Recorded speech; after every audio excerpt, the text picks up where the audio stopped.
വിവിധ സംസ്ഥാനങ്ങളിൽ നടപ്പാക്കി വിജയിച്ച ഇന്ദിരാ ഗ്യാരണ്ടി യുഡിഎഫ് നിയന്ത്രണത്തിൽ വരുന്ന പുതിയ സർക്കാർ അധികാരമേറ്റ് ദിവസങ്ങൾക്കുള്ളിൽ കേരളത്തിൽ നടപ്പാക്കുമെന്ന് കർണാടക ന്യൂനപക്ഷ ക്ഷേമ മന്ത്രി ബിസെറ്റ് സമീർ അഹമ്മദ് ഖാൻ. യുഡിഎഫ് സ്ഥാനാർത്ഥി സന്ദീപ് വാര്യരുടെ പര്യടനം അച്ചാംതുരുത്തിയിൽ ഉദ്ഘാടനം ചെയ്ത് പ്രസംഗിക്കുകയായിരുന്നു അദ്ദേഹം. ശ്രീ സന്ദീപ് വാര്യർ നമ്മുടെ ഈ പ്രദേശത്ത് കാത്തിരിക്കുന്ന ജനങ്ങളോട് നേരിട്ട് വോട്ടഭ്യർത്ഥിക്കുന്നതിന് വേണ്ടി ഇവിടെ എത്തിയിരിക്കുകയാണ്.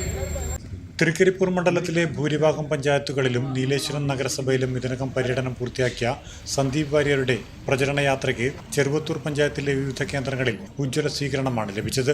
അച്ചാംതുരുത്തി പാലിച്ചോൻ ജംഗ്ഷനിൽ പഞ്ചായത്ത് തല പര്യടനം കർണാടക സംസ്ഥാന ന്യൂനപക്ഷ ക്ഷേമ ഭവന നിർമ്മാണ വകുപ്പ് മന്ത്രി ബിസെറ്റ് സമീർ മുഹമ്മദ് ഖാൻ ഉദ്ഘാടനം ചെയ്തു.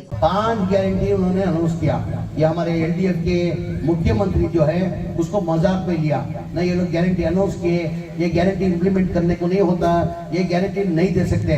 मैं यूडीएफ के मुख्यमंत्री प्रेजेंट मुख्यमंत्री को कहना चाहता हूँ, इसी तरह कर्नाटक के अंदर 2023 के अंदर हमारे लीडर राहुल गांधी और हमारे चीफ मिनिस्टर सिद्धरामैया ने 5 गारंटी अनाउंस किया था. क्या 5 गारंटी? जो महिला होती है उसका हेड जो होता है लेडीज को हर घर को 2000 रुपए देने का. യുഡിഎഫ് ചെറുവത്തൂർ പഞ്ചായത്ത് ചെയർമാൻ പൊറായിക് മുഹമ്മദ് അധ്യക്ഷത വഹിച്ചു. മഹിളാ കോൺഗ്രസ് സംസ്ഥാന പ്രസിഡന്റ് ജെബി മേത്തർ MP മുഖ്യപ്രഭാഷണം നടത്തി. DCC പ്രസിഡന്റ് PK ഫൈസൽ, നിയോജക മണ്ഡലം UDF chairman AGC Basheer, general convener advocate KK Rajendran, Seva Dal സംസ്ഥാന chairman Rameshan Karuvacheri, DCC general സെക്രട്ടറിമാരായ KV സുധാകരൻ, KP പ്രകാശൻ തുടങ്ങിയവർ സംസാരിച്ചു. Network news, Thrikkaripur. എല്ലാ